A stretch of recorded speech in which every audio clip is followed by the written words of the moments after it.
Welcome to another video. I'm back with another top 10 recommendation. Be sure to subscribe for regular updates. And without further delay, let's get into the top 10. As you know, Chinese manhwa are known for not being the greatest when it comes to story, but not all of them are bad. As such, I decided to recommend 10 of them, that in my opinion are quite good. Just a reminder that if you want to give me ideas on what type of top 10 you want to see, join our Discord community. The link will be in the description, and don't forget that we have a video every Monday, Wednesday, and Friday. Without further delay, let's get into the video. Number 10 comes with Catastrophic Necromancer. The virtual game world collides with reality, thrusting humanity into a new era where becoming an adventurer is the key to survival.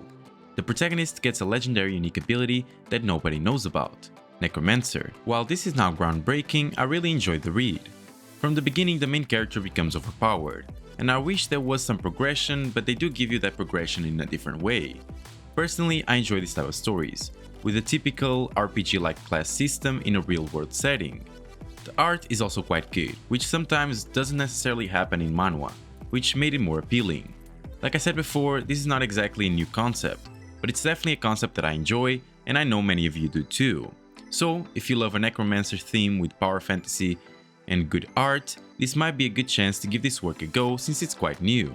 There's no official translation at the moment. In number 9 we have Reverend of Insanity, better known as Master of Goo. In a world where wisdom is held by humans and the essence of creation lies in venom bugs, the protagonist, a time traveler, repeatedly undergoes rebirth with the goal of achieving immortality. The narrative revolves around the art of rearing, refining, and utilizing venom bugs, promising trials and tribulations that the protagonist vows to overcome.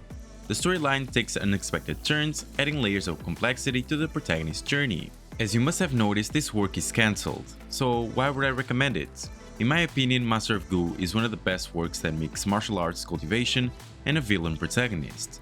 It is indeed a shame that it was cancelled, but the 96 chapters available are an absolutely amazing read.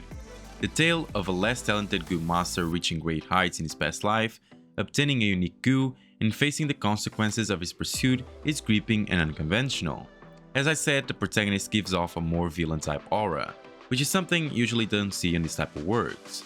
Definitely something you should read, but do be careful since it will increase your standards on what you expect from a cultivation work. There's no official translation at the moment. Number 8 comes with Lucky Me, I Secretly Cultivated for 1,000 Years, mostly known as Top Tier Providence. This work introduces Han Jue, reborn in the cultivation world with a unique ability to refresh his attributes and talents by rolling a dice, kinda like a game mechanic. Opting for a low-key cultivation path to avoid drawing attention, Han Jue is compelled to reveal his prowess when his sect faces calamity. Fast forward thousands of years, and the immortal world's threat to clean up the mortal realm forces Han Jue to confront powerful adversaries, unveiling the limitations of the immortals. In my view, this manhwa stands among the pinnacle of cultivation stories.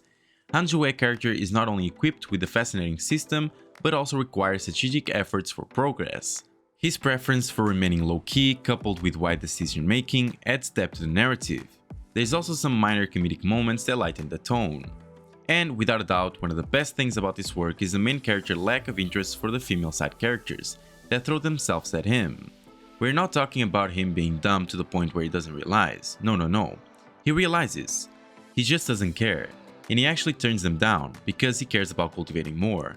An amazing work that you should definitely read if you're interested in a cultivation-focused story with an amazing protagonist.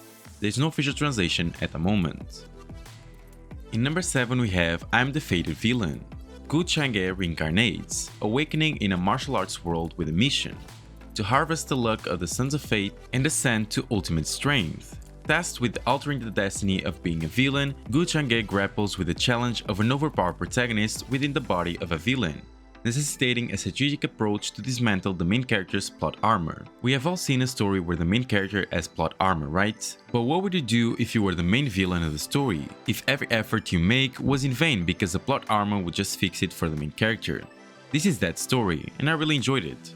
The main character's initial overpowering nature is balanced by the intriguing dilemma of navigating a villain's role. Pair this amazing story with very good art and you have a great read for anyone. Like I mentioned, the villain is indeed overpowered, but it doesn't matter since he's against the usual plot armor heroes. Without a doubt, something you should give a chance to. There's no official translation at the moment. Number 6 comes with Master of Lightning Knives, or Lightning Degree. Master of Lightning Knives follows the journey of a young orphan who discovers a secret martial arts form under the tutelage of a sadistic master. The unconventional training includes tasks like laundry, cooking, and playing instruments. The narrative unfolds as the protagonist strives to master the elusive lightning knives, facing not only physical challenges but also his own ego. In my opinion, this manhwa offers a refreshing take on the martial arts genre. Unlike many stories, the protagonist doesn't become overpowered immediately, adding depth and realism to his struggles. The author skillfully weaves comedy and various elements into the plot, preventing it from feeling repetitive. While the initial chapters are slow, the engaging storyline quickly makes everyone fall in love. The art is also quite good, giving it a lot of attention to detail. The characters are a highlight, each invoking a range of emotions, and their development is incredibly engaging. Despite starting slow, I do think this is a great read for anyone that enjoys a good character development. And if that's you, go over to Tapas for the official translation. In number 5 we have Rebirth of the Ultimate Master. Rebirth of the Ultimate Master presents the intriguing premise of Scott Dillon, a former martial emperor awakening in the body of the once failure 15-year-old Kerwin Walton.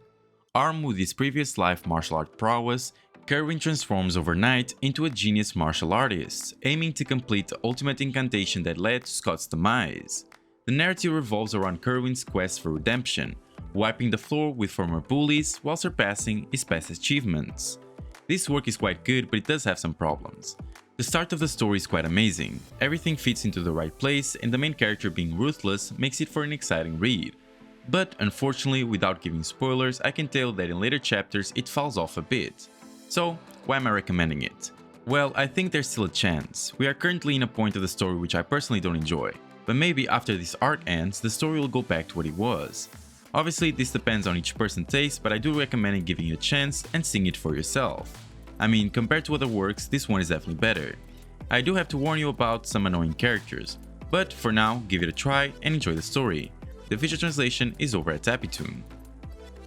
Number 4 comes with A Big Shot Actually. A Big Shot Actually explores a unique genre built on the foundation of misunderstanding, and it thrives on this concept. Linian Fun transmigrates to an immortal cultivation world as a mortal intending to live an ordinary life. He is first given a system, but after teaching him almost anything it could, the system disappears. The only thing it didn't teach him was how to cultivate. However, things might not be as they seem.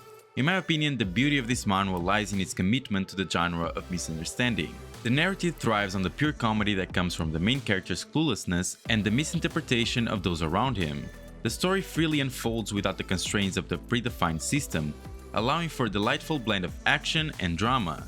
It's a refreshing step back from the conventional genres, and the main character's ignorance is the linchpin that keeps the comedic and dramatic elements intact. You have to take it for what it is, a comedy, but don't think it's just your regular comedy. The action in this work is better than some of the things I've read. So I 100% recommend you giving this work a chance. There is no official translation at the moment.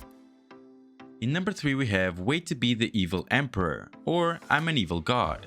This work follows the captivating journey of Xian Yan, a stunning man who, upon transmigration, finds himself besieged by seductive women eager for his body.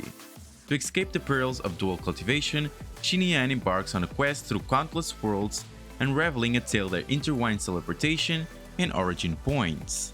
In my opinion, amidst a sea of cultivation-themed manhwa, this series stands out with its innovative narrative. The exploration of teleportation and origin points within the system adds a layer of uniqueness, keeping the story fresh and engaging. The main character's ability to traverse different realms, each with its own set of stories, offers a dynamic blend of laughter and emotion. While the art falls slightly short, the compelling storyline more than makes up for it. Wait to be the Evil Emperor has the potential to be a top-tier manhwa with its intriguing concept and well-executed plot. There is no official translation at the moment. Number 2 comes with It Starts With a Mountain. It Starts With a Mountain presents a captivating isekai story where a regular man finds himself in a war dynasty, surrounded by a group planning to abandon him. Determined to thrive in this war-torn era, he contemplates stealing resources and forming alliances to secure a kingly life. Despite lacking combat prowess, the main character, a strategic mastermind, challenges war heroes and endeavors to bring chaos to the battlefield, with the ultimate goal of ascending to greatness. This manhwa is a top-tier kingdom-building isekai. With over 500 chapters, it has so much story that it's great for binge reading. The journey of our non-traditional protagonist, someone who excels in strategy rather than combat, is an amazing read. Watching him transform a village into a kingdom is satisfying, and the diverse cast of characters adds so much to the story. Isekai and kingdom building are two of my favorite genres, and this manhwa brings them together in an amazing way. While later down the line it might get a bit repetitive, I can tell you that it will get you hooked for 300 chapters or more. It Starts with a Mountain is a must try. There's no official translation at the moment. And in number 1 we have Versatile Mage. This work also has an anime adaptation, but I do think that reading the manhwa is better. Versatile Mage, featuring our protagonist Mo Fun, takes us on a magical journey after he inherits a necklace that transforms his world. Once a high school student in a science-centric world, Mo Fun now navigates a society where magic reigns supreme. In a twist of fate, he discovers he's a versatile mage, able to harness multiple elements, unlike most magicians. The manhwa adaptation of this work definitely surpasses the anime, mostly for the extensive extra story it provides, making it an amazing story in this genre. There's still chapters being released to this day, so you can understand why it's better. While the initial chapters might be a bit boring, I definitely recommend you powering through until you get to chapter 60 or so. You can also try and watch the anime and then proceeding with the manhwa, but I wouldn't recommend it. You also have the novel. I never read it, but I heard it's better than anything else. Without much else to add, I recommend you giving it a try. There's no official translation at the moment. Now guys, this is the top 10 actually good Chinese manhwa. Did you find any manhwa that you haven't read yet? Did you like it? If this video helped you in any way, leave a like and subscribe to the channel. And don't forget to activate the bell so you don't miss any of my videos. Thank you so much for watching, and I'll see you next time.